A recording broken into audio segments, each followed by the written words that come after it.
and I am so excited to be here. So to be honest, this is my first time sharing about my story in Coach's Highlight. So bear with me, and I will go through my journey from how I was before and my journey towards getting my best version. So yes. All right. So here it is. I'm Ash, and you can also call me Ashwini. I'm 26 years young, and I'm from Johor. And actually, I born in Penang, but when I was 3 years old, roughly, my parents migrated to JB. So we all came here to JB, and I've been here since then. And I'm the second child of my family, among my siblings. And this is my family, and my mom, she's a housewife. My dad, she runs a grocery store, and this is my small family, four siblings, and that's me, a little me when I was young, and my two amazing puppies. So this is my family, and when I want to talk more about my family, since young, I've always seen my family like always struggling financially. It's always been that kind of situation. My family was like that, so we don't really travel much, and we don't go out among my families because, like, it's not a norm for us to have that kind of a living. And also, another part about me, I am a certified dietitian. So me being a dietitian, that was the most, I would say, an unexpected thing that happened to me, because that was something I never wanted. So if you want to know why I didn't expect this, it was because of this. Being in a family where a typical Indian family lah. So my parents wanted me to be a doctor. So they asked me, they told me that, you should be a doctor. It's going to be something amazing having a doctor in the family, well respected. So that was what I got from my parents. So of course, since young, I think I would say since 15 years old, I already have the start of being a doctor. I want to be a doctor, so I was studying solely to achieve that. And if you see I did actually study really really hard to actually achieve that. And I would say I got I got like I scored well in my studies. I became the top student in my school, and then I went to matriculation. I studied in Kedah, so I was studying there, and that was the time where I actually it was a time for me to actually choose the courses, right? In Malaysia, a lot of us, we will go through this phase where we have to apply UPU, so we have to choose the courses, we have to select the universities that we want to go for. So that was the time I wanted to apply for my medicine. So it was doing my matriculation. And then I applied. So it was actually very funny because I was solely into wanting to be a doctor. So my first four major options were all medicine, medicine, medicine, medicine. And then the rest eight options at the bottom, I just want to fill up the space. And just for that, I kind of like scanned through all the faculties of science, and then I just put all the courses inside. So I picked everything inside, and then just to fill up the space. So I remember adding veterinarian. I remember adding biology and all those things. And I can't even remember if I actually put dietitian inside. I can't really remember, but I assume that was one of it. So the purpose was just to fill up the space. But the UP results came in, and finally, this is what I actually got: an offer letter for Bachelor of Dietetics with honors. And I was like, what is that? I have no idea what was that. But because I was so upset. Actually, I was so disappointed with myself, very angry. I was like so expecting medicine, but then I got this course, and I don't know what is that. And the worst part was this. I was placed in Terengganu. I had to do the course in Terengganu, and I have no idea what am I going to do there? I don't know how to survive. And I'm not sure if you guys have watched this before in Malaysian channels, right? We have in TV3, we have this horror stories that happens in Malay kampungs, so things like that. So I always watch that and I'm very scared about it. So when I think about Terengganu, it was like, oh, is it going to be a lot of kampungs? Is going to be a lot of horror things happening, and I'm so scared to go study there. And this was my perception when I wanted to um, go to Terengganu and study this course, something that I don't know what is it about. So but because I had no choice, as much as I wanted to do this, I was so upset. I couldn't do anything about it because my family couldn't afford to send me to any medical school, or to any private school. So and also because for this course I was fully sponsored by government, I had to go for it. So I kind of like, I decided, okay, maybe it's time for me to do, I have to accept it. And I told myself maybe God has a plan for me. So and then I went for it. I accepted the course. And another thing that was worrying me a lot was this word over here, dietetics. I am like, me and diets is like two different things, and we will be like opposite to each other because we cannot, both of us cannot get along. It's very hard. So we are trying our best to get along, but we cannot get along. So diet and me is like that. And having this course, looking at the name itself, it was so creepy for me. What am I going to do with this course? How am I going to go through this? And I started to do some research. I didn't even know when I got this course. So I started to do some research about it. What is it about? What am I going to do actually? And then I got to know it's more about eating healthy and diets and patience. And you're going to advise people, consulting. So it was more on that. And I was like, oh my God, what did I just do? And what am I going to do? And why it has to be me out of everybody in the world? Why it has to be me? So I was so worried on that because of the course itself. And one more thing, why I was so worried about this course is because of my flashback, where since young, I've always been a chubby kid. Always been a chubby kid. Never once I've experienced me being fit, wearing a nice clothes, something I like. It's always been me chubby. And I have experienced a lot of things in between this age, and trust me, guys, because for example, like at the age of 6, since the age of 6, I've always been with my family. So being with my family, they love me, they love the way I look, I love them, so we don't have any issues. I have no issues with that. But the moment I step out of the house, going to school and seeing new people outside, that's when I realized being chubby is not okay, because people judge us, people judge me, they comment, they give they tease me, they bully me. So those kind of things, it made me realize that, okay, being chubby is not okay. I don't like myself like this because people treat me that way.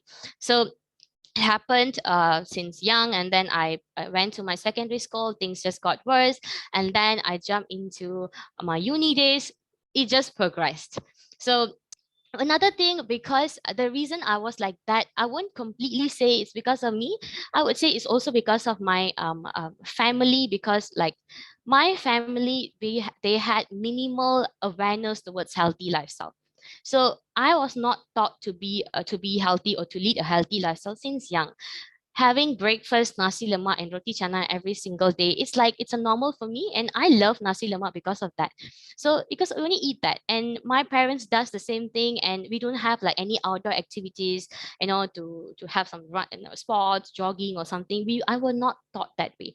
So for me, it was a struggle for me to actually, I want to lose weight, I want to be nice, I want to look pretty, but then I don't know how to do it.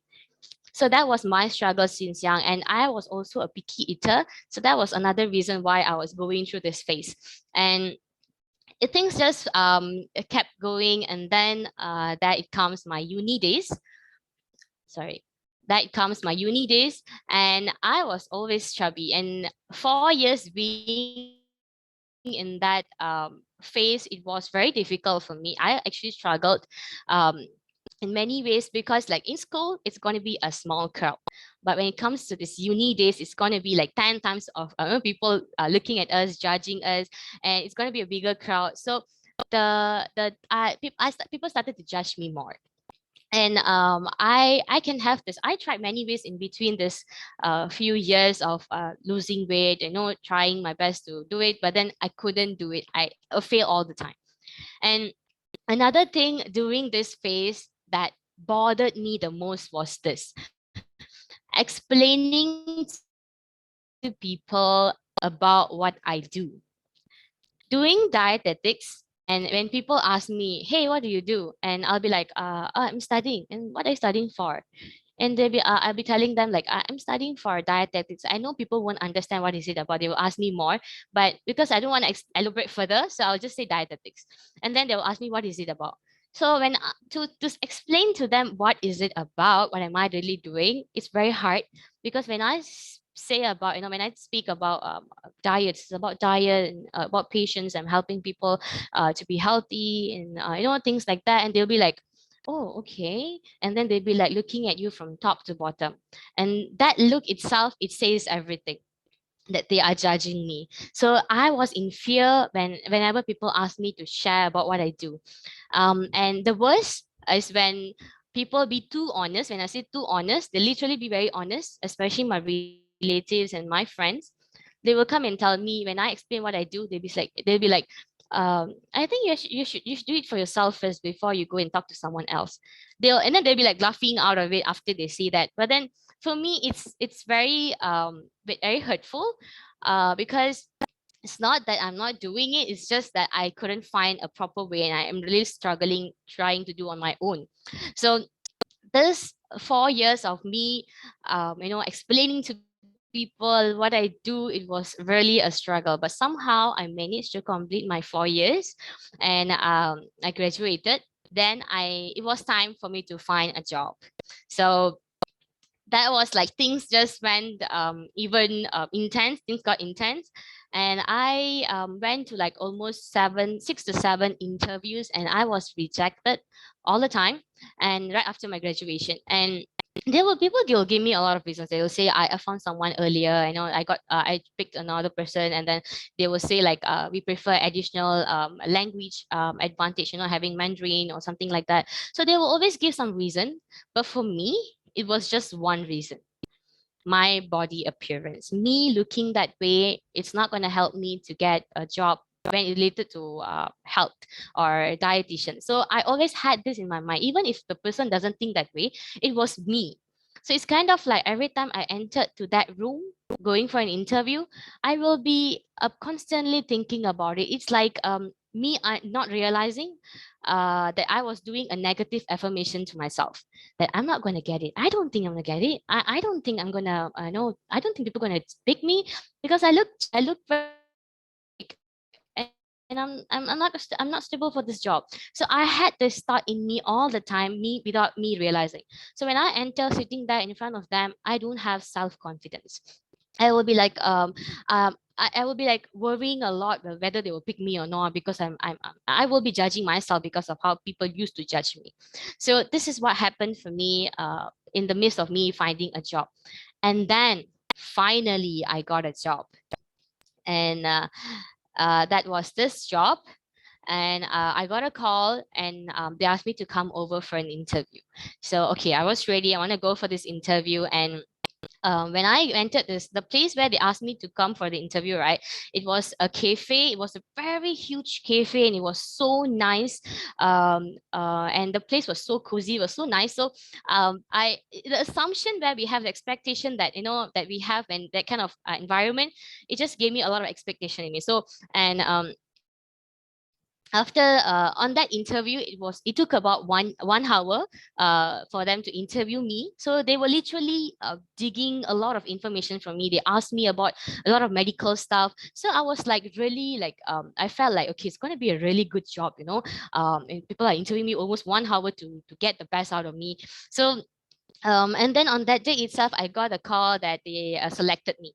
So I was so happy, I was so excited. I want to go for this job. And after a few days, I was ready to actually go for my first day of work.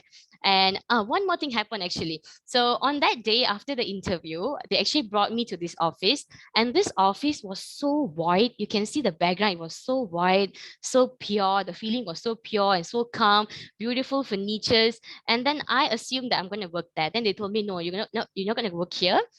Your place is going to be somewhere else. So having that kind of expectation, so I thought, okay, if this looks so amazing, this place, I'm sure the one I'm going to go for is going to be even better. So that was my expectation. And then my first day came, and they gave me this address, and it was so weird. I saw the address was in Giant supermarket. It's a mall, but then it's also a combination with the supermarket lah. So Giant.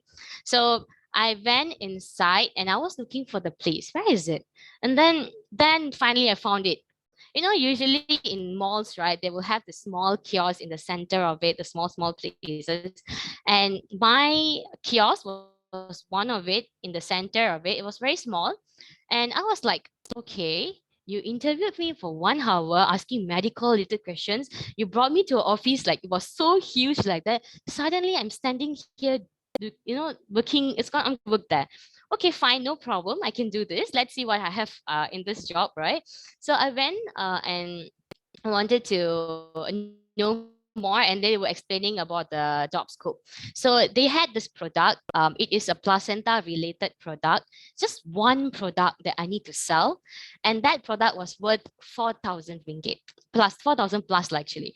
And I was like, okay, 4,000 plus. And I don't believe even they told me the price and everything, I was like, I'm not going to buy that.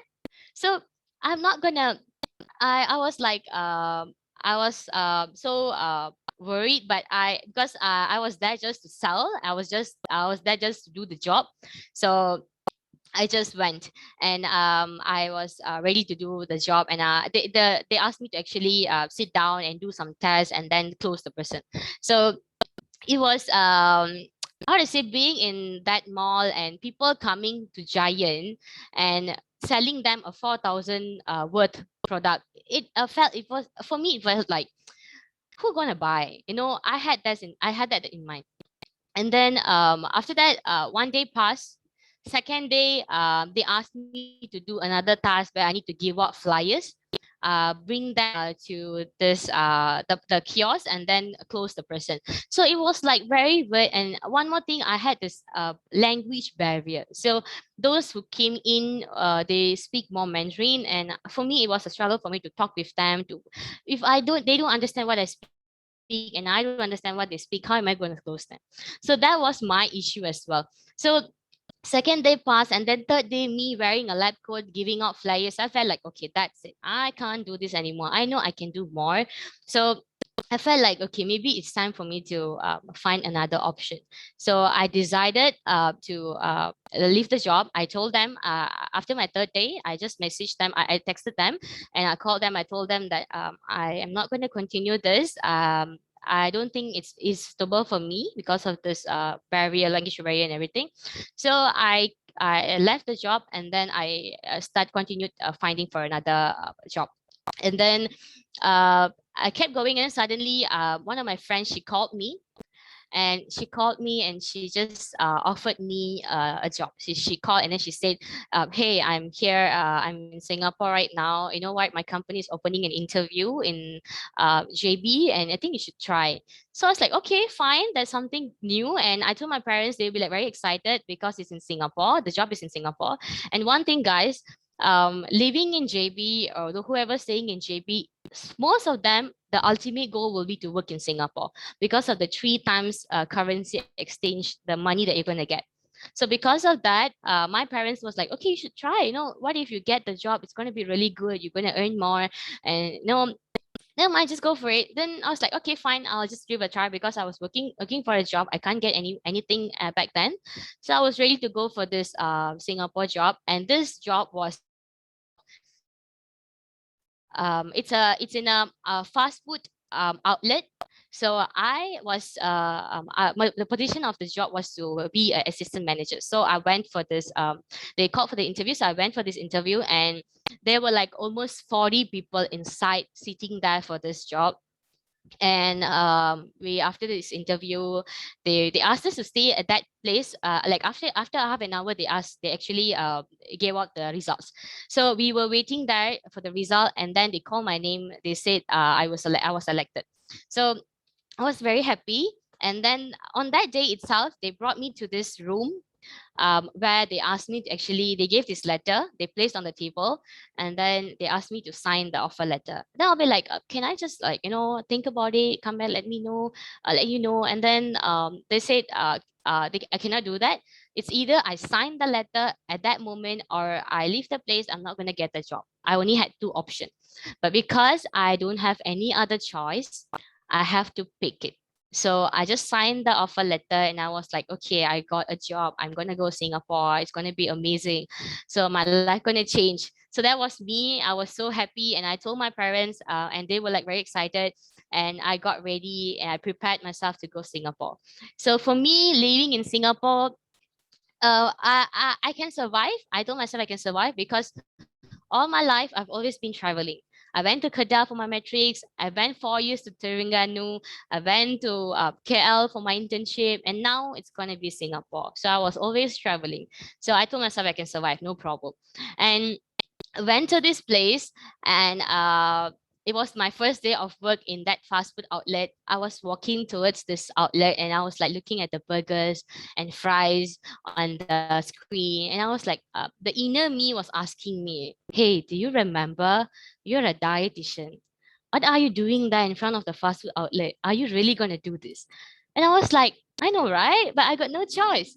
I was there and I kind of like masked myself, my diet, the dietitian me, I masked it, and I just went for it. So I decided to do the job. So I went inside, and to be honest, guys, that I was working there, the maximum I was there was 3 months, and that 3 months journey of me working there was a nightmare. That was the biggest nightmare of my life. I it was like the first 1.5 month of me working in that outlet. I felt the worst. I was going through severe, I would say it was very bad depression. For me, it was the worst side of me. Because the task that I was given was to wipe off the tables every single day when people mess up the table with the sauces, spillage, and everything. And I'll be wiping it every single day. And I have to throw rubbish, a big bag of rubbish, and I have to throw that every single day with the spillage. I have to mop the floor, and I have to do the cashiering, filling up water, and people will be very rude at you all the time, and you have to endure it. And that was the thing, those are the things that I was doing every single day. And I felt like every time I wipe the table, I'd be like asking myself, do you really deserve this? I am a top student. I got four flat. I got, I have a degree. I'm a degree holder, and I'm wiping the table over here, and there were nothing else I can do. So I felt like I was a failure at that moment. I was disappointing myself. Can I just run away? Can I just go somewhere else? Every day, after the work, I will go to my block. Down my block there will be a park, and I'll be sitting there and I will be crying. Every single day, every night, I will be crying because I cannot do it, and I cannot escape. I cannot go anywhere, and I was alone. I was no one to actually tell that it's gonna be okay. It was just I will call my parents. I will tell them I'm fine, and after I hang up the call, I will just cry. I will burst out. And every morning when I wake up to go to work, it was the worst feeling ever. Everybody wants to wake up. We want to go work. We want to be happy, right? But for me, it was very sad. Like I don't want to go work. I just want to go somewhere else. I want to hide myself. I want to be invisible. That was me back then because of what I was going through there. So after that 1.5 month of me working there, I got another like another thing happened to me, the worst thing happened to me. I have this history of having severe constipation and on and off hemorrhoid. So because of this work, I couldn't take care of myself. I was at my biggest body. I couldn't drink enough water. I couldn't pick the right food. I couldn't follow a proper meal for myself. And because of that, my hemorrhoid became very worse. So on that day, I had this issue where I couldn't work. I can't even stand. I can't even walk. It was so bad. So I took a half day and went to clinic. And the doctor told me that you have to do surgery. You cannot do this anymore. You have to do surgery. Only then you can have a normal routine. So because I was working in Singapore and it was just 1 month me working there, I don't have money. I can't do the surgery in Singapore. So I have to do I can only go back to JB and do all those things lah. So the doctor gave me some medicines to just reduce the pain. So I took it. The next day I went to work again. And I thought it would be okay, but things just got worse. And after that, I told them, oh, I told my colleagues, I can't do this. I need to go back. Just take care of anything. I'll just let you know. So I just went to JB. So trust me, from that outlet, walking towards JB Custom, it's not near. It's super far, and you have to walk all all along. Take buses, take exchange buses. You have to take the train, and at that moment, the hemorrhoid that I had was swollen and already inflamed. It was so terrible. The pain was so bad, and I cannot do anything else. I can just walk. I just have to just change to the other side, and I can. It's gonna be fine. So I had to do it. So I had to control the pain. I had to try my best to go to the other side. Then I managed to go to JB Customs. And then my parents, they come and pick me. They brought me to the hospital. And then the doctor told me that you cannot do anything. You have to do surgery as soon as possible. If not, it's going to be very hard. So on that day itself, they admitted me, and I did my surgery in 2 days, and I was on medical leave for 1 month. So 1.5 month working and 1 month on medical leave, 2.5 months gone already. So I have another few days, I would say a half month for me to complete my 3 months. So the reason I was staying in that job for 3 months because I was in contract, and I can only leave the job after 3 months. If not, I have to pay 1 month salary to my agent. So and that salary is from Sing dollars. So of course I can't afford it. So I have to wait until the 3 months pass. So after my 1 month recovery, right, 1 month medical leave, I have to go to work. So I went to my first day of work after my surgery. These people over here, the boss asked me to work for 14 hours because they don't have enough people over there. So they asked me to work for 14 hours. That's when I realized that, okay, it's time for me to leave this place, because I realized that people don't care about you. You have to take care of yourself. People just want to run their business. That's it. People don't take care of, I have to take care of myself. I have to take care of my health. The more I stay here, the more I'm going to suffer. So I told that, and I was just waiting for the time, get another job to find another place to work. Because I was on 1 month medical leave, I was like constantly applying for a lot of job. And and then in between the half month, I actually got a job, and it was related to my degree. So it was a position for retail executive in a supplement outlet. So I was like so excited. Okay, something finally related to what I studied. So I was so excited. The day I got the offer letter from this retail executive position, straight away I I resigned my job from this outlet. So I gave them the record of my medical. I gave the medical record and told them that I cannot work for long hours. I cannot do this. And I just wanted to be out of this place. So anywhere at that moment, anywhere is fine than this. So finally, I went to this job. I was if the moment I went to this retail executive job, it was like heaven for me. Oh, finally, I'm back. I'm doing something good to myself. I have more time for myself. I'm doing something I like. So at that moment, that's the thing I was enjoying. And and that moment I was like, okay, I'm ready. It's time for me to transform myself. So I need to start my weight loss journey. So at that moment, I actually contacted my coach. Coach Jarman is actually my coach, and I contacted him. And because when I was studying for my degree, my first year, I actually contacted him first, and I got started in the first 10 days challenge. I did it. I lost about 2+ kgs, but I couldn't continue back then because of financial constraints. So I was just I would say I was on break lah, but it was a very long break. And now when I was ready to do this, I straight away contacted him. I never survey anywhere else. I know I need to talk to him because in between this break, he was constantly there, messaging me, giving some events, messaging some stuff. So I know if when I'm ready, I know who to go for. So I already fixed that in mind. So when I was ready, I just contacted him. I told him, Coach, I want to get started. I'm ready now. So I got started with my journey. And guess what, guys? This is the best part. 11 September 2019 was my first day starting my journey. And today is also 11 September. And it is literally 2 years before. So it's really meaningful when one of the coach approached me to do this session today. I was like shocked. Okay, this was 2 years before starting my journey in this platform. So I was so happy. And this was me before I start my journey. And I was in Singapore, so I actually met Coach Jay. Coach Jarman's my own coach. I haven't met him physically yet because it's always been online. And after pandemic and stuff, it's always been online. I haven't met him in person. So I was in Singapore, so I was able to meet Coach Jay. I went to one of online workout session. So I was able to take this picture with her.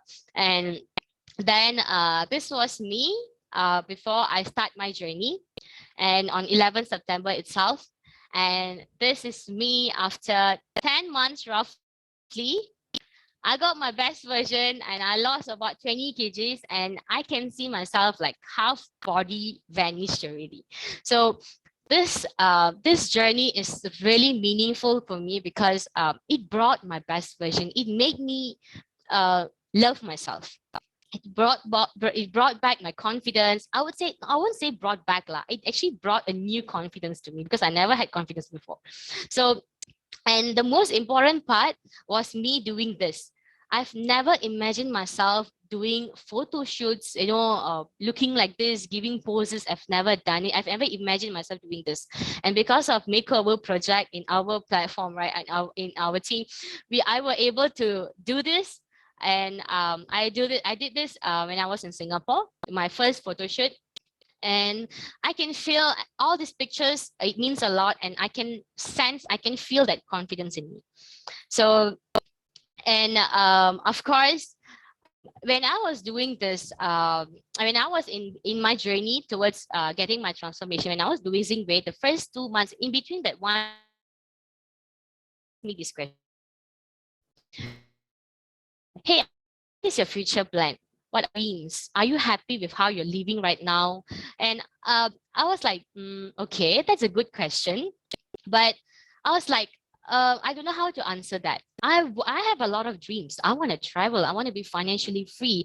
I want to do my own business. And I wanted to be a freelance dietitian. I have all that. But I know sitting in that position as retail exec, I can't achieve what I was looking for. So I know my goals, but I don't know how to work towards it. So that's when my coach gave me this opportunity. He told me that I can do something that he did to me. Whatever he did to me, I can do it to another person, inspire another person, helping them to get started in the journey, and I can earn some income at the same time. So I was very interested with that opportunity, and I really want to go for it because it is literally what I would do as a freelance dietitian, and I'm going to do it now in Herbalife. So, of course, I gave him a big yes. I was ready to go for it. So I started as a part-time coach. And after that, of course, pandemic hit. March 2020, lockdown happened, and I was stuck in Singapore for 1 year. I couldn't come back home. I was away from my family for more than 1 year.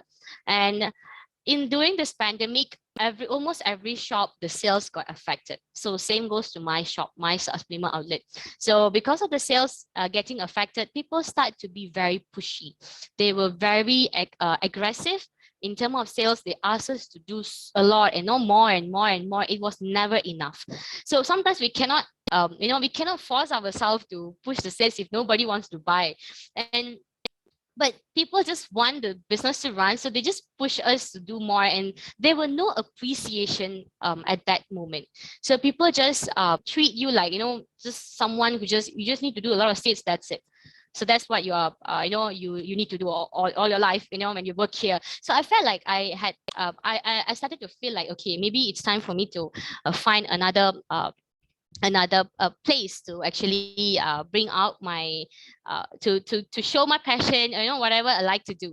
And because I was doing Herbalife, because I was doing this coaching, and I loved what I was doing back then with Herbalife, because I was seeing myself, I was seeing the best of me.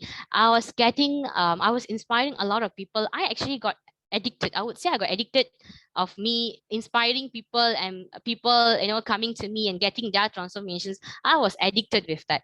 So I know I can do this, but I was thinking in my mind, I was like thinking about, why not I do this full time?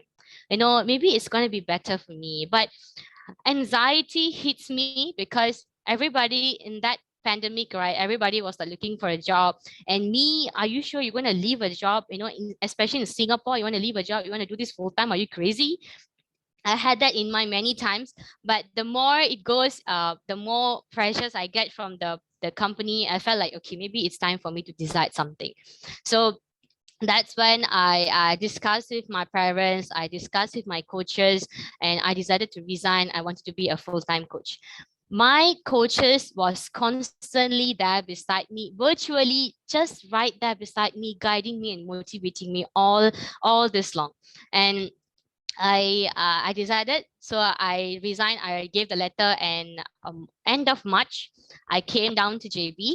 So I was going through my quarantine days for 10 days, and then finally I came back home after 1 year of being in Singapore. And at that moment, my expectation was so different. I thought, okay, I have more time right now. I'm free. I can do anything I want. I'm not gonna get any distractions. So I was so happy when I was back home, and I was like, ready. Okay, I'm gonna do this full time. So it's gonna be amazing for me. That was my expectation. But at first, it wasn't like that. I was actually struggling. April this year, that was my first month being a full time coach. I was literally struggling because I couldn't manage my time. I was used to be alone in Singapore. 1 year I was alone. There was no one, no distractions around me. But when I come back home, there's like whole family with me, around me, and I don't know how to manage myself. I don't know how to manage my time. So I was struggling with that. And but deep down, I know that I have to do this. This was the only platform that showed the best version of me. I told myself, if I was working in that fast food outlet, if I was working for the other job that I was working before, I don't think I would have gone this far. So I know this journey means a lot to me. It's going to bring out my best version. It's going to change my life. So I need to overcome the challenges. And my coaches was there to guide me and to motivate me. So I was able to overcome my challenges. And then at that moment, I was actually qualifying for this one level called World Team Level. So for this level, we need to qualify consecutively for 4 months. We need to do our work for 4 months. That's when we can qualify for this level. So I started to qualify for this on May. So it has to be May, June, July, August. So 4 months. And I know this journey is going to change me. I'm going to do this for myself. So I just went for it. And and there you go, guys. I actually qualified for it last month. Now I'm a brand new World Team member, and I'm very, very happy to see this, to achieve this. And because of this, yes, I gave to my coach, and I was ready to do this journey. I am here standing in front of you, sharing about my story. And if you want to know more about this World Team, this is what I did. I inspired a lot of people. I helped over 100 people to create a healthy lifestyle. And I'm also building a team under me with two amazing intern coaches at the moment. And I know I have more to go. I have more to achieve, more to, inspire, more to help. And this is what I'm doing right now. And I'm so, so happy with what I have achieved so far. this journey, it changed me in and out. It transformed me internally and externally. My body, yes, I'm loving with the transformation I got. And the inner me, it changed the way I think. No more negative affirmation. I started to do more positive affirmations to myself, and my confidence level is so good. If I'm talking with you guys like this, it's because of this journey. I used to be a person who hide myself in crowd. I wear big clothes, to hide my shape, and I don't talk to strangers at all because I'm scared people would judge me. But now I'm talking to anyone, and I'm not scared to talk to anybody.